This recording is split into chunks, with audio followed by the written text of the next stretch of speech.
Hello friends, welcome back to net prep with Sakshi. और आज बहुत दिनों बाद मैं आप लोगों के लिए एक वीडियो लेके आई हूँ। मुझे पता है नेट का एग्ज़ाम बहुत क्लोज आ गया है और जो मेरे सब्सक्राइबर हैं वो चाहते हैं कि मैं वीडियो पोस्ट करूँ, बट एक्चुअली थोड़ी मसरूफियत इतनी बढ़ गई थी कि मैं पोस्ट नहीं कर पाई। बट आई होप कि अब जितना नेट के एग्ज़ाम के लिए दिन बचे हैं तो मैं आपके लिए कुछ अच्छा मैटर आगे भी पोस्ट करती रहूँगी।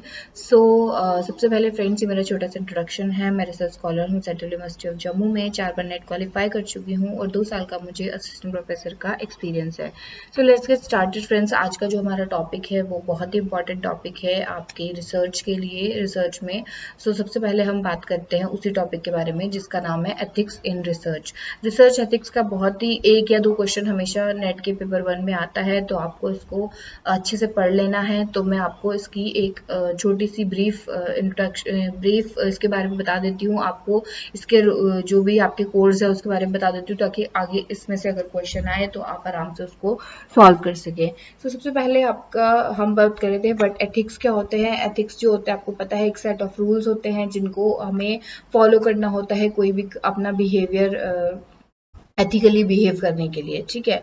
सो रिसर्च एथिक्स में यही होता है कि जो आपके सेट ऑफ रूल्स हैं एक रिसर्चर को उसको एक फॉलो करना चाहिए, ताकि जो उसके द्वारा उसी के अकॉर्डिंग हम किसी भी इंस्टीट्यूशन में या यूनिवर्सिटी में जो एथिक्स हैं उनके अकॉर्डिंग ही हम काम करें, ताकि हमारा जो वर्क है वो मोर ऑथेंटिक बने, ठीक है, और एथिकल बने, ठीक है।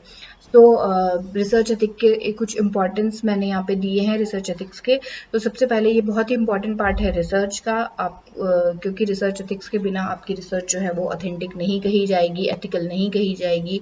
और सबसे जो इम्पोर्टेंस है उसकी ये कुछ पॉइंट्स हैं, जैसे कि these ethics help in promoting the AIIMS of research like enhancing the knowledge. ये आपको आपके एम्स को प्रमोट करने में हेल्प करते हैं, जैसे कि आपकी जो नॉलेज है उसे एनहांस करते हैं और ज़्यादा।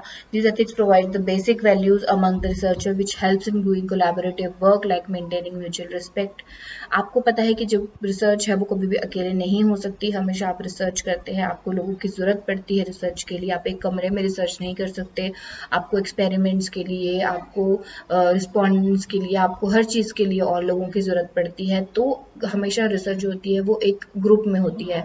तो इस चीज़ के लिए आपको क्या करना होता है कि जो आपकी आपको इन एथिक्स के द्वारा आपको इसमें हेल्प मिलती है कि आप एज अ ग्रुप कैसे काम करें, आप एक दूसरे की म्यूचुअल रिस्पेक्ट को मेंटेन करके कैसे काम करें, ठीक है।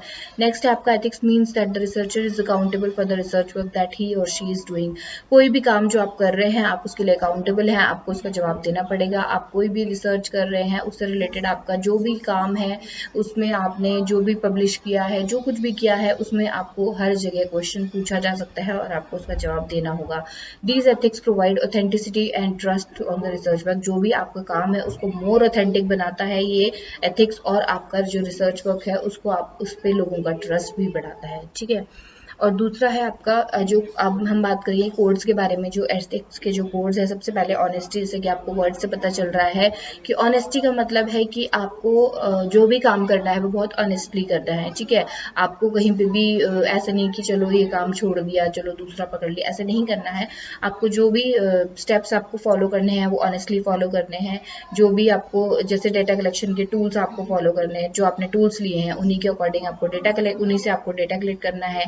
उसी जो आपका रिसर्च एरिया है, जो आपका सैंपल है, जो यूनिवर्स है, जो आपको सैंपल साइज लिया है उन्हीं के अकॉर्डिंग आपको काम करना है।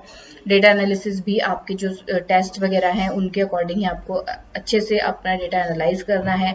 और जो फाइंडिंग्स है उनको बिल्कुल भी मैनिपुलेट नहीं करना है। जो आपकी एक्चुअल फाइंडिंग्स आई हैं उन्हीं को आपने अपनी जो थीसिस है उसमें दिखाना है कि ये मेरी रिसर्च फाइंडिंग्स है। तो ये आपका काम बिल्कुल एक ऑनेस्टी के साथ होना चाहिए। ऑब्जेक्टिविटी का मतलब है कि जो भी आपका काम है वो बहुत ऑब्जेक्टिव होना चाहिए, उसमें बिल्कुल भी बायसनेस नहीं होनी चाहिए। बिकॉज एज अ रिसर्चर आप कभी किसी टॉपिक पे काम कर रहे होते हैं तो आपका अपना ओपिनियन कई बार आपके जो रिसर्च वर्क होता है उस पर हावी हो जाता है। आप अपने ओपिनियन को ज़्यादा इंपॉर्टेंस देते हैं रादर देन जो आपके फाइंडिंग्स आई हैं या जो आपका जो आपके एनालिसिस के बाद आपका जो भी आपका फाइंडिंग आया है, आप उसको इम्पोर्टेंस ना देके अपने रिसर्चर कई बार क्या करता है कि अपने ओपिनियन को या अपने ओपिनियन के अकॉर्डिंग ही वो कई बार फाइंडिंग्स निकालता है। तो ऐसा बिल्कुल नहीं होना चाहिए। आपकी रिसर्च हमेशा ऑब्जेक्टिव होनी चाहिए। एज ए रिसर्चर आपको बिल्कुल एक लेमैन की तरह काम करना चाहिए। आपको ये नहीं सोचना चाहिए कि मैं इस बारे में क्या सोचता हूँ, ठीक है। केयरफुलनेस होनी चाहिए। कोई भी काम आप करें, चाहे वो रिसर्च करें या कुछ और करें, आपको हमेशा केयरफुल रहना चाहिए किसी भी काम के लिए, ठीक है। आप अच्छे से काम करें, क्योंकि यही काम आपको आगे ले जाके आपको एक अच्छे या बुरे रिसर्चर के तौर पे इस्टेब्लिश करेगा, ठीक है। नेक्स्ट है आपका ओपननेस। ओपननेस का मतलब आपको पता ही है, जो भी आप काम कर रहे हैं उसको हमेशा ओपन रखिए, पोस्ट करिए, पब्लिश करिए उसके बारे में रिसर्च पेपर्स, रिसर्च आर्टिकल्स, ठीक है। उस पर काम ताकि हमेशा एक रिसर्चर को ओपन रहना चाहिए क्रिटिसिज्म के लिए। अगर कोई भी आप काम कर रहे हैं तो यू आर ऑल, अगर आपको कोई क्रिटिसाइज कर रहा है तो आपको उसको वेलकम करना चाहिए। आपको पूछना चाहिए कि आपको ऐसा नहीं बोलना चाहिए कि ये मुझे क्रिटिसाइज कर रहा है तो ये गलत है। नहीं, आपको अगर कोई क्रिटिसाइज कर, आपको उस पर और पूछें कि वो क्या ओपिनियन रखता है, या उसको आप में क्या गलती दिखाई दे रही है, ताकि आपका काम और अच्छा हो, ठीक है। इंटेलेक्चुअल प्रॉपर्टी राइट्स, जो आपको पता ही है कि इंटेलेक्चुअल प्रॉपर्टी राइट्स को आपको ध्यान में रखना है। जैसे कि आपको अपने काम को प्लेजराइज नहीं करना, किसी का काम कॉपी नहीं करना। अगर आप किसी का काम कॉपी करेंगे तो आपके लिए कॉपी राइट्स और पेटेंट के इश्यूज आ जाएंगे। जैसे कि आप किसी का काम करेंगे और वो किसी और का काम होगा, आपने कॉपी किया होगा, तो वो आपको नोटिस भेज सकता है कि काम मेरा है, आपने इसको कॉपी किया है, और इसके आपको बहुत बुरे इश्यूज, बहुत बुरे कॉन्सिक्वेंसेस फेस करने पड़ सकते हैं। कॉन्फिडेंशियलिटी, अगर आपको कोई भी काम है, अगर आपको उसको कोई भी डिटेल आपको कॉन्फिडेंशियल रखनी है तो आपको कॉन्फिडेंशियल रखना चाहिए। आपको कॉन्फिडेंशियलिटी मेंटेन करनी पड़ेगी। अगर आपका कोई रिस्पॉन्डेंट है, वो अपनी डिटेल्स लीक नहीं करना चाहता, या उसके पास कोई सेंसिटिव डाटा है और वो चाहता है उसको कॉन्फिडेंशियल रखा जाए, तो आपको ये सब चीज़ें ध्यान में रखनी पड़ेंगी। लीगैलिटी, आपका कोई भी आपका टॉपिक है, उससे रिगार्डिंग जितने भी लॉज है जो उसको गवर्न करते हैं, आप उसको सबका आपको पता होना चाहिए।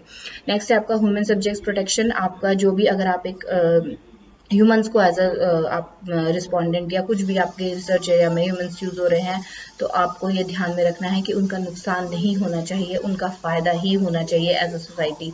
आप ऐसा कुछ भी, अगर आप फ़ायदा नहीं कर सकते तो आप नुकसान तो बिल्कुल ही ना करें उनका। रिस्पॉन्सिबल पब्लिकेशन, कहीं पे भी आप अपना पब्लिश ना करें पेपर, कुछ भी ऐसे आप अच्छी जगह पब्लिश करें जहाँ आपको पता हो कि हाँ अच्छे से आपका रिसर्च पेपर पब्लिश होगा।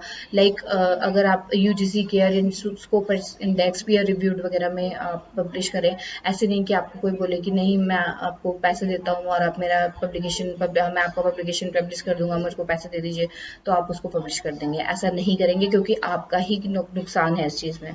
एनिमल केयर, अगर आपके किसी भी रिसर्च के काम में एनिमल यूज़ हो रहे हैं तो उनका बहुत ज़्यादा ध्यान रखिए। कई बार एक्सपेरिमेंट्स में हम एनिमल्स को यूज़ करते हैं, लेकिन अगर हम यूज़ करते हैं तो उनको बिल्कुल भी नुकसान ना करें, उनका बहुत अच्छे से ध्यान रखें। सो आई होप कि ये वीडियो आप लोगों को पसंद आई होगी। अगर कोई क्वेरीज है तो आप कमेंट सेक्शन में पूछ सकते हैं। थैंक्स फॉर वॉचिंग, और देखते रहिए नेट प्रैप विद साक्षी।